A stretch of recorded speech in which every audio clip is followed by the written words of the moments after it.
Hope आप सभी ठीक होंगे। आज मैं लेके आई हूँ आपके लिए क्लास 10th का chapter how do organism reproduce. इसमें हमने फर्स्ट रिप्रोडक्शन के बारे में डिस्कस करा, रिप्रोडक्शन क्या होती है। और रिप्रोडक्शन बेटा 2 टाइप्स की होती है, एसेक्सुअल रिप्रोडक्शन और सेक्सुअल रिप्रोडक्शन। आज हम पढ़ेंगे modes of reproduction used by single organism, यानी कि एसेक्सुअल रिप्रोडक्शन के बारे में हम पढ़ेंगे। आइए चलिए स्टार्ट करते हैं। अगर आपने मेरे चैनल को सब्सक्राइब नहीं किया तो प्लीज़ सब्सक्राइब कर दें। आपके सब्सक्रिप्शन से बेटा हमारी मोटिवेशन बढ़ती है और हम अपने और भी ज़्यादा मेहनत से अच्छी वीडियो लेके आने की कोशिश करते हैं, इसलिए बेटा प्लीज़ सब्सक्राइब और लाइक ज़रूर कर दिया करें। आइए चलिए आगे बढ़ते हैं। सबसे पहले बेटा एक एक्टिविटी है, dissolve about 10 gram of sugar in 100 ml of water, take 20 ml of this solution in a test tube, add a pinch of yeast granule to it. एक 10 ग्राम हमने टेस्ट ट्यूब लेनी है, 10 ग्राम शुगर 100 ml वाटर में हमने dissolve कर लेना है और 20 ml का जो सोल्यूशन लिया है उसको हमने टेस्ट ट्यूब में ले लेना है और पिंच ऑफ यीस्ट ग्रैनुअल उसमें डाल देनी है।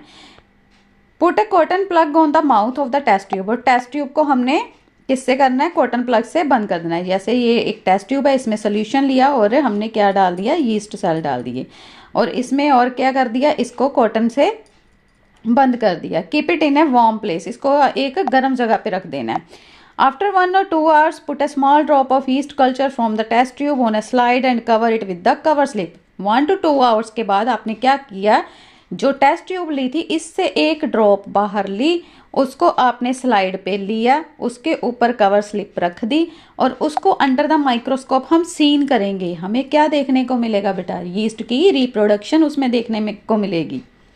और एक्टिविटी 2 में हमें स्लाइस ऑफ ब्रेड की एक्टिविटी दिखा रखी है। Wet a slice of bread and keep it in a cool moist and dark place. ये बेटा हमने ब्रेड की तो चलो कई बार हमने देखा होगा, ब्रेड पे ग्रीन ग्रीन कलर का फंगस ही आ जाती है। क्यों आती है, थोड़ा टाइम अगर ब्रेड एक्सपायर हो जाए, जैसे ब्रेड की जितनी डेट लिखी होती है उसके 2-4 दिन बाद आप देखोगे ब्रेड में फंगस सी लगनी शुरू हो जाती है। वो क्या है, वो भी एक तरह की रिप्रोडक्शन है। यहाँ पे देखो स्लाइस ऑफ ब्रेड लिया, keep it cool moist and dark placed, observe the surface of the slice with magnifying glass. आप मैग्नीफाइंग ग्लास से उसको देखेंगे और आफ्टर 1 week भी उसको देखेंगे तो आपको क्या देखने को मिलेगा, compare and contrast the ways in the yeast grown in the first case, how mould grows in the second. आपने जो पहले देखा क्या देखा और 1 week के बाद देखा क्या देखा, उसको आपने कंपेयर करना है। Having discussed the context in the reproductive process work, let us now examine now different organism actually reproduce. The modes by which various organism reproduce depend on the body design of the organism. किस तरह की reproduction हो रही है, कौन कौन से organisms की कैसी रिप्रोडक्शन होती है, ये ऑर्गेनिज्म की बॉडी डिजाइन पे डिपेंड करता है। अलग अलग तरह की बेटा रिप्रोडक्शन होती है, जैसे कि फिशन। फिशन भी 2 तरह की होती है, बाइनरी फिशन और मल्टी फिशन। बाइनरी में क्या होता है, एक सेल 2 सेल में डिवाइड हो जाता है, जैसे कि अमीबा। अमीबा का एक सेल जब रिप्रोड्यूस होता है तो ये 2 सेल में डिवाइड हो जाता है। और मल्टी का मतलब एक सेल कई सेलों में डिवाइड हो जाएगा, कई सारे ऑर्गेनिजम्स को रिप्रोड्यूस कर देगा। फिजन का मतलब ही है फिजन होना, टूटना। द यूनिसेलुलर ऑर्गेनिज्म, ये रिप्रोडक्शन बेटा किसमें होती है, फिजन की। यूनिसेलुलर ऑर्गेनिज्म जो 1 सेल के ऑर्गेनिज्म होते हैं, यूनि मतलब एक सेल के ऑर्गेनिज्म। सेल डिवीजन और fission leads to the creation of new individual. ये इसमें क्या हो रहा है बेटा, सेल डिवीजन हो रही है, एक न्यू इंडिविजुअल बन रहा है। Many different pattern of fission have been observed, कई डिफरेंट मेथड होते हैं फिजन के, जैसे कई बैक्टीरिया और प्रोटोजोआ में simply split into 2 equal halves during cell division. Cell division के दौरान ये क्या होता है, स्प्लिट हो जाते हैं, टूट जाते हैं। ये देखो जैसे कि अमीबा, ये लेशमेनिया, ये देखो यहाँ पे बाइनरी फिशन हो रही है बेटा। ये यहाँ पे देखो सेल इलोंगेट हो गया, न्यूक्लियस इलोंगेट हो रहा है, यहाँ से और इलोंगेट हो गया, यहाँ से 2 हो गए और यहाँ से 2 डॉटर सेल बन गए, है ना। ये लेशमेनिया का क्या हुआ बेटा, ये देखो यहाँ से न्यूक्लियस डिवाइड हुआ, 2 न्यूक्लियस हो गए, 2 न्यूक्लियस अलग अलग हो गए। जब 2 न्यूक्लियस पूरे बन गए तो ये बीच में से स्प्लिट हो गया, ये भी बाइनरी फिशन होगी। ये बाइनरी फिशन की 2 टाइप्स दिखा रखी हैं, इलोंगेटेड टाइप, ठीक है। Observe a permanent slide of amoeba under a microscope. Similarly, observe permanent slide of amoeba showing in binary fission. Binary fission भी आप observe कर सकते हैं amoeba में. How some unicellular organisms show somewhat more organization of their bodies. जैसे कि leishmania में क्या हो रहा है? Which have a wipe-like structure at one end of the cell. In such organism binary fission occur in a definite orientation. एक definite और पहले सेल डिवाइड हो रहे हैं. ये नहीं अमीबा में क्या हो रहा था, पूरी बॉडी 2 हिस्सों में हो गई ना. न्यूक्लियस जब 2 बन गए तो इनकी बॉडी क्या हुई, यहाँ से इलोंगेटेड टाइप से अलग हो गई. इसके अलावा बेटा यहाँ पे मल्टी सेलुलर मल्टी फिशन की भी एग्जाम्पल दे रखी है. Multi fission in Plasmodium. इसमें क्या होता है, other single celled organism such as malarial parasite. Plasmodium क्या है बेटा, मलेरियल पैरासाइट है. Divide into many daughter cell. ये बहुत सारे डॉटर सेल में डिवाइड हो जाता है. ये देखो, ये एक सेल था, एक सेल के देखो अंदर कितने सेल्स बन गए, कितने में ये मल्टीपल हो गए, इसीलिए ये मल्टीपल फिशन है. Yeast on the other hand can put out some buds that separate grow further. ऐसी तरीके से बेटा यीस्ट भी ग्रो होती है. ईस्ट कैसे ग्रो होती है मैं आपको फिगर दिखा के समझाती हूँ. ये देखो, जैसे कि ये एक यीस्ट सेल है, ठीक है. इसके ऊपर ऐसे ऐसे ऐसे ऐसे बडिंग होनी शुरू हो जाती है, और जब मौसम इनका फेवरेबल कंडीशंस हो जाती हैं तो ये अलग अलग होके अपने अलग से बॉडी स्ट्रक्चर बन जाती है, इनकी इंडिविजुअल ऑर्गेनिज्म बन जाता है. इसके बाद है बेटा फ्रेगमेंटेशन. फ्रेगमेंटेशन क्या होती है, यीस्ट फॉर्मेशन में बेटा राइजोपस की भी स्पोर फॉर्मेशन होती है. राइजोपस में जो ब्रेड पे होती है ना, वो ब्रेड मोल्ड पे वो राइजोपस होती है. Collect water from a lake और pond that appear dark green and contain filamentous structure. Dark green और फिलामेंटस स्ट्रक्चर है. 2 फिलामेंट स्लाइड पे आपको दिख रहे हैं. Put a drop of glycerine on this filament, cover it with the cover slip. Glycerine लिया, filament पे डाला और कवर स्लिप कर दी. उसको माइक्रोस्कोप के नीचे देखोगे तो ये क्या बेटा, स्पाइरोगायरा. स्पाइरोगायरा क्या होता है, ऐसे करके स्पाइरोगायरा की स्ट्रक्चर होती है. रुको मैं आपको बना के दिखाती हूँ. ऐसे ऐसे बीच में ऐसे सेल होता है, और जब फेवरेबल कंडीशंस आती हैं ये 3 टोटल सेल्स में डिवाइड हो जाएंगे. ये एक ही सेल, एक जो सेल है इसमें ये 3 न्यूक्लियस ऐसे है करके,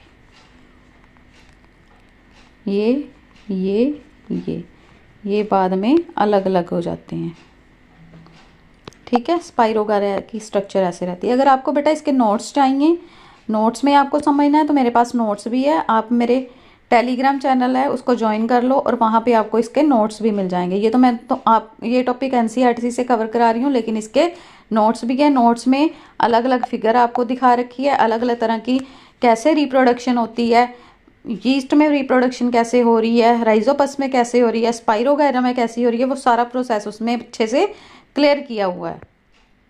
आइए चलिए आगे बढ़ते हैं. This is not true for all multi cellular organism. They can not simply divide cell by cell.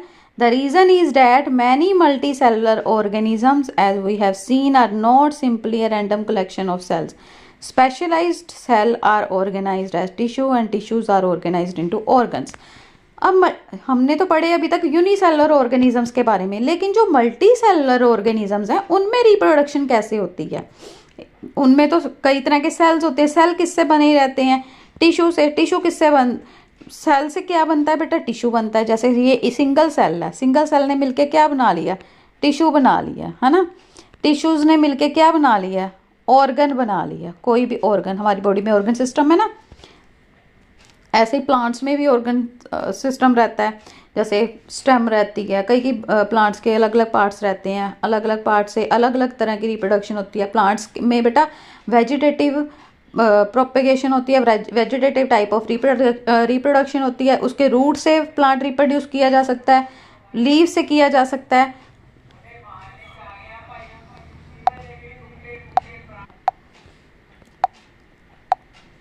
Plant के रूट से हो सकती है, स्टेम से हो सकती है ना. स्टेम भी उसका रिप्रोडक्टिव पार्ट है. फ्रूट है, सीड है, प्लांट में कई तरह के रिप्रोडक्टिव पार्ट होते हैं, which then have to placed at a definite position in the body. In such a carefully organized situation, cell by cell division would be impractical. Multicellular organism, there are need to use more some complex ways of reproduction. जो multi cellular organisms होते हैं ना बेटा, उन पे complex way of reproduction होता है। Reproduction उनमें जो मेथड है कॉम्प्लेक्स होता है। Basic strategy used in multi cellular organism is that different cell types perform different specialized function.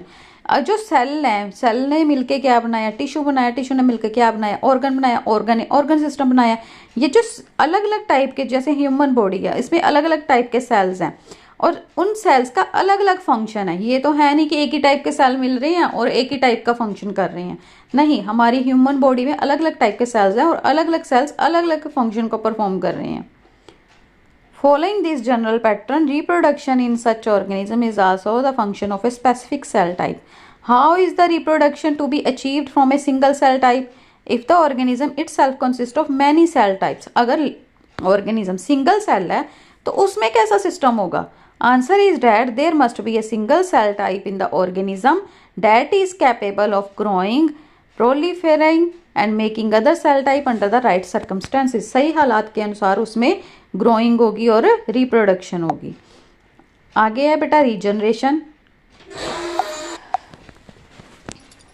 Regeneration. Many fully differentiated organisms have the ability to give rise to new individual organisms from their body parts. That is, if the individual is somehow cut or broken up into many pieces, many of these pieces grow into separate individuals. For example, simply animal like Hydra, Planaria can be cut into many number of pieces and each piece grow into a complete organism. This is known as regeneration. Regeneration क्या होती है बेटा, इसमें कोई भी organism जो होता है उसके बॉडी पार्ट्स कई हिस्सों में टूट जाते हैं और उनके हिस्से जहाँ पर भी गिरते हैं या जहाँ पे भी जैसे भी जिस कंडीशन में हो, जैसे यहाँ पे एक एग्जांपल है, आइए देखिए, ये देखो प्लानेरिया की, इसकी बॉडी अलग अलग हिस्सों में टूट जाएगी, ये फर्स्ट, सेकंड और थर्ड है ना, 3 पीसीज हो गए। लेकिन इसके हेड पार्ट ने बाकी का पोर्शन डेवलप कर लिया, इसके सेंटर वाले पार्ट ने अपर पोर्शन और लोअर पोर्शन डेवलप कर लिया और लोअर ने अपर पर डेवलपमेंट होगी। ये पूरा एक पीस था है ना, 3 भागों में टूट गए और उसके तीनों हिस्सों ने एक कंप्लीट इंडिविजुअल बना लिया। ठीक है, इसको बोलते हैं रीजनरेशन। अपनी बॉडी को ये रीजनरेट कर लेते हैं, रीजनरेट दोबारा से फिर से ग्रो अप हो जाते हैं, इसी प्रोसेस को रीजनरेशन कहते हैं। Regeneration is carried out by specialized cells. These cells proliferate and make large number of cells. From this mass of cells, different cell undergo changes to become various cell types and tissues. Large number of cells बना लेते हैं ऐसे ही, जैसे एक body थी है ना Planaria की, 3 हिस्सों में बनी, उससे 3 डॉटर सेल बन गए, 3 इंडिविजुअल बन गए। ऐसे ही वो वेरियस सेल और टिश्यू बना लेते हैं। These changes takes place in an organized sequence. ये एक ऑर्गेनाइज्ड सीक्वेंस में प्रोसेस होता है।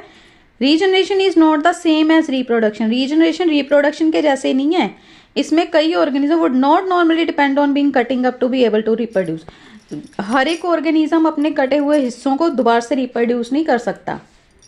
कुछ ऑर्गेनिजम्स ही हैं जो रीजनरेट हो पाते हैं।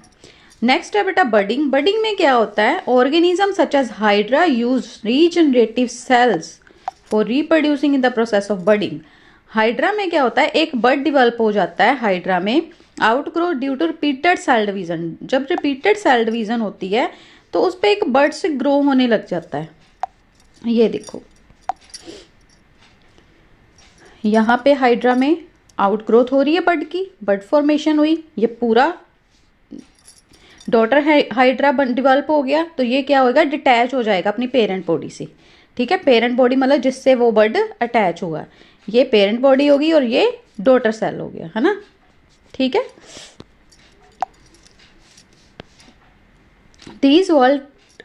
These birds develop into टिनी individuals when fully mature. जब फुली मैच्योर हो जाते हैं ये टिनी इंडिविजुअल, छोटे इंडिविजुअल बन जाते हैं, detach from the parent body से डिटैच हो जाते हैं, टूट जाते हैं और न्यू इंडिपेंडेंट इंडिविजुअल बन जाते हैं।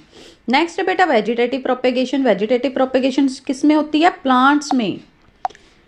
प्लांट्स में किस टाइप की रिप्रोडक्शन होती है बेटा? एसेक्सुअल रिप्रोडक्शन और सेक्सुअल रिप्रोडक्शन। प्लांट्स में 2 टाइप्स की रिप्रोडक्शन होती है, एसेक्सुअल और सेक्सुअल रिप्रोडक्शन। एसेक्सुअल रिप्रोडक्शन में बेटा फर्स्ट टाइप की रिप्रोडक्शन होती है वेजिटेटिव प्रोपेगेशन। वेजिटेटिव प्रोपेगेशन में क्या होता है, जैसे कोई भी प्लांट है उसके देखो लीव्स होते हैं, है ना, रूट्स होती हैं, स्टेम होती है, इस पे फ्रूट्स लगते हैं, सीड्स होते हैं। कितने पार्ट्स होते हैं एक प्लांट के? इनके अलग अलग पार्ट से बेटा न्यू प्लांट ग्रो कर सकता है। किसी किसी प्लांट की बॉडी से, स्टेम से प्लांट ग्रो करता है, किसी के रूट से करता है, किसी के लीव से करता है और किसी के सीड से होती है फॉर्मेशन। जो एसेक्सुअल रिप्रोडक्शन होती है ये वेजिटेटिव रिप्रोडक्शन होती है। आइए चलिए इसको डिटेल में करते हैं।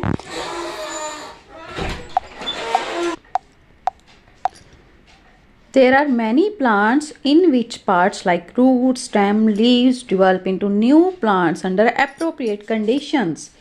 Unlike in most animals, plants can indeed use such a mode for reproduction. Plants में reproduction के लिए ये जो सारे पार्ट्स है, रूट, स्टेम और लीव्स, ये न्यू प्लांट्स ग्रो कर सकते हैं in with under favourable condition. Appropriate condition मतलब फेवरेबल, जब इनका मौसम आए देन ये ग्रो कर सकते हैं, सुटेबल कंडीशंस इनको मिलेंगी तो। This property of vegetative propagation is used in method such as layering और ग्राफ्टिंग। लेयरिंग और ग्राफ्टिंग भी बेटा इसका ही एक प्रोसेस है वेजिटेटिव रिप्रोडक्शन का। अगर आपको ये सारे टॉपिक अच्छे से कवर करने हैं तो मेरे पास नोट्स हैं, मैं आपको टेलीग्राम चैनल पे इसके नोट्स प्रोवाइड कर दूंगी। उसमें मैंने लेयरिंग और ग्राफ्टिंग के टॉपिक को भी अच्छे से एक्सप्लेन करा है। आप प्लीज़ मेरा टेलीग्राम का चैनल जो है उसको ज्वाइन करें और वहाँ से नोट्स आपको मिल जाएंगे। आइए चलिए आगे बढ़ते हैं। सच एज लेयरिंग और grafting to grow many plants. कई प्लांट्स को ग्रो करने के लिए लेयरिंग और ग्राफ्टिंग भी होती है। ये भी एक वेजिटेटिव प्रोपेगेशन का एक पार्ट होता है। जैसे कि sugar cane, rose, grapes for agriculture purpose. Plants raised by vegetative propagation can bear flowers and fruits earlier than those produced from seeds. जो पौधे बेटा सीड से प्रोड्यूस होते हैं वो उनको बढ़ने में बहुत ज़्यादा टाइम लग जाता है। उसके रूट और शूट सिस्टम कितने टाइम से डेवलप होगा, उसमें कब ये फ्लावर्स लगेंगे। लेकिन अगर आप वेजिटेटिव प्रोपेगेशन के जरिए से अगर आप न्यू प्लांट को ग्रो करना चाहते हो तो उसमें जल्दी से ही उसमें फ्रूट और फ्लावर्स आने शुरू हो जाएंगे।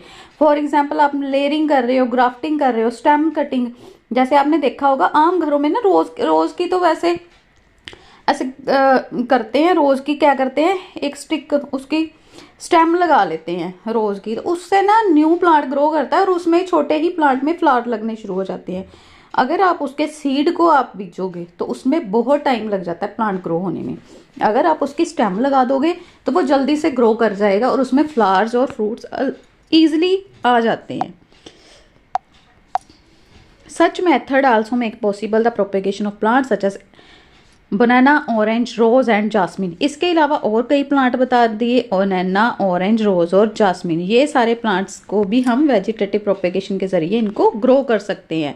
Have lost the capacity to produce seed. क्योंकि बेटा बनाना के पौधे के सीड्स नहीं होते, ऑरेंज, रोज और जास्मिन के सीड्स नहीं होते, ये सीड से ग्रो करने पॉसिबल ही नहीं है। इसीलिए इनको वेजिटेटिव प्रोपेगेशन के थ्रू इनकी रिप्रोडक्शन की जाती है, इनके पौधे तैयार किए जाते हैं। Another advantages of vegetative propagation is that all plants produced are genetically similar. इसके अलावा एक और इसका क्या एडवांटेजेस है, ये बिल्कुल डिट्टो पेरेंट प्लांट के बिल्कुल कॉपी रहते हैं। ये अगर आपने पिंक फ्लावर की स्टेम कटिंग लगाई है तो वो पिंक होगा। अगर आपने ग्राफ्टिंग के जरिए उसमें कोई अलग करेक्टर देने हैं, उसकी लेयरिंग करनी है या ग्राफ्टिंग करनी है, उस हिसाब से आप उसमें अपने जो भी फीचर्स आपको नए प्लांट्स में चाहिए आप उसके साथ उसकी ग्राफ्टिंग कर सकते हो। हैव ऑल करेक्टरिस्टिक इज, अगर आप वेजिटेटिव प्रोपेगेशन से प्लांट उगा रहे हैं तो वो बिल्कुल similar enough to the parent plant, बिल्कुल पेरेंट प्लांट के जैसा होगा, उसके सारे करेक्टरिस्टिक पेरेंट प्लांट्स के जैसे रहेंगे। यहाँ पे बेटा एक एग्जांपल दे दी है बड फॉर्मेशंस की, जैसे कि पोटैटो की, observe it surface can not be scenes. Potato आपने देखा होगा, cut the potato into small pieces, आप पोटैटो पे ना ऐसे करके बड फॉर्मेशन ही हो जाती है। फेवरेबल कंडीशन में वहाँ पे ग्रीन ग्रीन से ना बड फॉर्मेशन होनी शुरू हो जाती है पोटैटो में। उन्होंने क्या कहा है, cut the potato into smaller pieces, some pieces contain a notch और बड, सम डू नॉट, कईयों में वो बड आएगी और कईयों में नहीं आएगी। आपने क्या करना है, spread some cotton on a tray and wet it, place that potato pieces on this cotton. Cotton को एक ट्रे में बिछा लेना है, उसको गीला कर देना है और उस कॉटन के ऊपर पोटैटो के पीसेस रख देने हैं। Note where the pieces with the bud are placed, जिन पे बर्ड्स है वो वाले पीसीस रखे हैं उनको, उनके बारे में नोट करो और उनके चेंजेस आप देखो। Observe the changes taking place in these potato pieces over the next few days, कुछ दिनों में उनमें क्या चेंजेस आए हैं। जहाँ पे गीली कॉटन है वहाँ पे आप जो पोटैटो रखा है वहाँ पे क्या क्या पोटैटो में चेंजेस आ रहे हैं। Potato pieces that give rise to fresh green shoot और रूट, जो पोटैटो के पीसीज हैं वहाँ से फ्रेश रूट और शूट सिस्टम डिवेल्प हो जाएगा। इसी तरीके से बेटा similarly buds produced in the notches along the leaves, buds कैसे प्रोड्यूस होते हैं, along the leaves margin of bryophyllum fall on the soil and develop into new plants. इसके लीव अगर मिट्टी में गिर जाएं तो ये न्यू प्लांट को ग्रो कर देते हैं। ये देखो बेटा ब्रायोफाइलम का जो प्लांट्स है इसके मार्जिन पे देखो छोटे छोटे लीव्स हैं, है ना, ये कितने हैं, इनमें से अगर कोई भी एक गिर जाए मिट्टी में, जैसे गमले में आपने लगा रखे हैं उसमें अगर एक ये गिर जाएगा तो वहाँ पे क्या होगा, न्यू प्लांट ग्रो हो जाएगा, ये एक न्यू इंडिविजुअल प्लांट बन जाएगा। इसके अलावा बेटा यहाँ पे मनी प्लांट की आपको एक एक्टिविटी दे रखी है। आप मनी प्लांट के आपने देखा होगा 2-4 पत्ते भी लगा लोगे ना उसमें, तो क्या होगा, उस वाटर में आप रखोगे कुछ दिनों के लिए तो उसमें कुछ नए लीव्स ग्रो होने शुरू हो जाएंगे मनी प्लांट की। टिश्यू कल्चर भी ऐसा ही एक प्रोसेस है बेटा वेजिटेटिव रिप्रोडक्शन का। ये भी मैंने टॉपिक आपको अच्छे से समझाया हुआ है जब मैंने इसके बारे में हाउ डू ऑर्गेनिज्म रिप्रोड्यूस की वीडियो बनाई थी। ये इस बार मैं एनसीईआरटी बुक से आपको ये टॉपिक कवर करा रही हूँ, इसके मैंने नोट्स बनाए थे और उसमें सारा टॉपिक एक्सप्लेन करा है। टिश्यू कल्चर भी पूरा अच्छे से एक्सप्लेन करा है। अगर आपको ये टॉपिक अच्छे से क्लियर नहीं हुआ तो प्लीज़ आप उस वीडियो को जाके देखना, आपको सारे टॉपिक अच्छे से क्लियर हो जाएंगे और आपको इनकी नोट्स भी मिल जाएंगे। नोट्स बेटा आपको टेलीग्राम चैनल पे प्रोवाइड किए जाएंगे। आप टेलीग्राम चैनल का लिंक दे रखा है, आप उसको ज्वाइन करोगे तो आपको उसमें इसके नोट्स भी मिल जाएंगे। In tissue culture new plants are grown by removing tissue और separating cells from the growing tip of a plant. जैसे कि प्लांट का लीव होता है ना, उसके ऊपर से टिश्यू को रिमूव कर देना है। प्लांट के ऊपर से थोड़ा सा टिश्यू का हिस्सा लिया, उसको रिमूव कर दिया। ये सेल्स को आर्टिफिशियल मीडियम में रखा गया where they divide rapidly to form a small group of cells और कैलस। वहाँ पे क्या हुआ, सेल रैपिडली डिवाइड होने शुरू हो गए। उनको ऐसा इन्वायरमेंट में रखा गया, आर्टिफिशियल मीडियम प्रोवाइड किया गया, जो सेल है ईजिली डिवेल्प हो गए और डिवाइड होना शुरू हो गए। ट्रांसफर टू अनदर मीडियम, बाद में उनको अनदर मीडियम में ट्रांसफ़र किया गया जिसमें हार्मोन फॉर ग्रोथ और डिफ्रेंसिएशन है, जिसमें कि हार्मोनल इन्वायरमेंट उनको प्रोवाइड किया गया। हार्मोन कौन से दिए गए, ग्रोथ वाले और डिफ्रेंसिएशन वाले। फिर वहाँ पे क्या हुआ बेटा, छोटे छोटे प्लेटलेट्स बन गए। वो प्लेटलेट्स को क्या करा, सॉइल में दबा दिया गया। They can grow into mature plant, soil में उनको प्लेस कर दिया गया, रखा गया ताकि वो एक मैच्योर प्लांट में ग्रो कर सके। ऐसे टिश्यू कल्चर को यूज करके many plants can grow from one parent in disease free condition.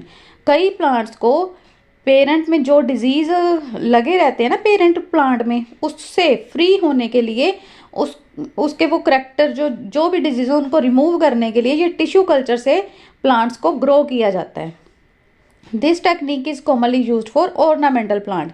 ये कौन से प्लांट्स के लिए होती है बेटा, ऑर्नामेंटल प्लांट्स। ऑर्नामेंटल प्लांट्स कौन से होते हैं, जो हमने घर में डेकोरेशन के लिए यूज करते हैं ना, जो जिनमें फ्लावर्स वगैरह लगते हैं ऑर्नामेंटल, घर में कि हाँ अच्छे लगे, फ्लावर्स लुक अच्छी हो, वैसे प्लांट्स के लिए ये यूज किए जाते हैं। नेक्स्ट है बेटा स्पोर फॉर्मेशन। स्पोर फॉर्मेशन में क्या होता है, Even in many simple multicellular organisms, specific reproductive parts can be identified. Multicellular organisms में भी कई तरह के रिप्रोडक्टिव पार्ट्स आइडेंटिफाई किए जाते हैं, जैसे कि thread like structure that developed on the bread. Bread में हमने पढ़ा था ना, ब्रेड पे स्ट्रक्चर ग्रीन एल्गी जो आ जाती है वो क्या है बेटा, यहाँ पे फिगर में दिखा रखा है, ये देखो हाइफा, ये राइजोपस की स्पोर फॉर्मेशन की फिगर है। अगर आप ब्रेड मोल्ड को अच्छे से देखोगे आपको वहाँ पे ना ऐसी स्ट्रक्चर दिखेगी, ये हेड से दिखेंगे। अगर ज़्यादा ग्रीन हो गया हो तो आपको ये पूरी स्ट्रक्चर दिखेगी ब्रेड मोल्ड पे under the microscope.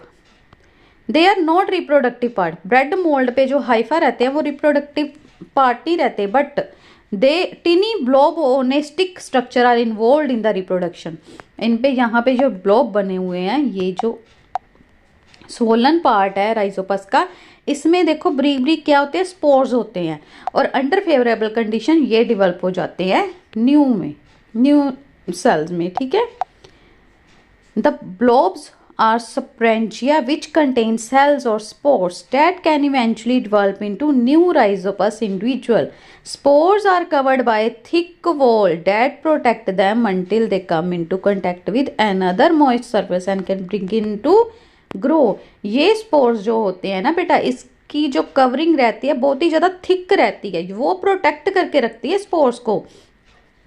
They come into the contact with another moist surface. जब ये दूसरे मॉइस्ट सरफेस के कॉन्टैक्ट में आ जाएं तो ये ग्रो करना शुरू कर देते हैं, अदरवाइज ये इसके अंदर ही पैक्ड रहते हैं। अगर इनको इनका इन्वायरमेंट नहीं मिलेगा देन ये ऐसे ही स्ट्रक्चर में रहेगी। अगर इनको इनकी फेवरेबल कंडीशंस मिल गई देन ये ब्रेकअप हो जाते हैं और स्पोर्स न्यू प्लांट को ग्रो कर लेते हैं, न्यू हाइफा को डेवलप कर लेते हैं। All the modes of the reproduction that we have discussed as for allow new generations to be created from a single individual. इस तरह से बेटा हमने सारे मोड ऑफ एसेक्सुअल रिप्रोडक्शन में प्लांट्स के बारे में और यूनिसेलुलर ऑर्गेनिजम्स के बारे में डिस्कस करा। अलग अलग ऑर्गेनिजम्स कैसे रिप्रोड्यूस कर पाते हैं, ये सारी चीज़ हमने आज पढ़ी, जिसको क्या कहते हैं, एसेक्सुअल रिप्रोडक्शन। एसेक्सुअल रिप्रोडक्शन का बेटा आज हमने टॉपिक कवर कर लिया है। नेक्स्ट वीडियो में हम सेक्सुअल रिप्रोडक्शन का टॉपिक पढ़ेंगे। आई होप आपको मैंने आज जितने भी टॉपिक कराए अच्छे से क्लियर हो गए होंगे। इसके बेटा आगे कुछ क्वेश्चंस हैं, इसको आप सॉल्व करने की कोशिश करना। अगर नहीं हो पाए तो प्लीज़ मुझे कमेंट करके जरूर बताना, मैं आपके लिए क्वेश्चन आंसर के सोल्यूशंस लेके आऊँगी और आपको अच्छे से ये टॉपिक भी क्लियर कर दूंगी। वीडियो अच्छी लगी तो please like share and subscribe. Thank you.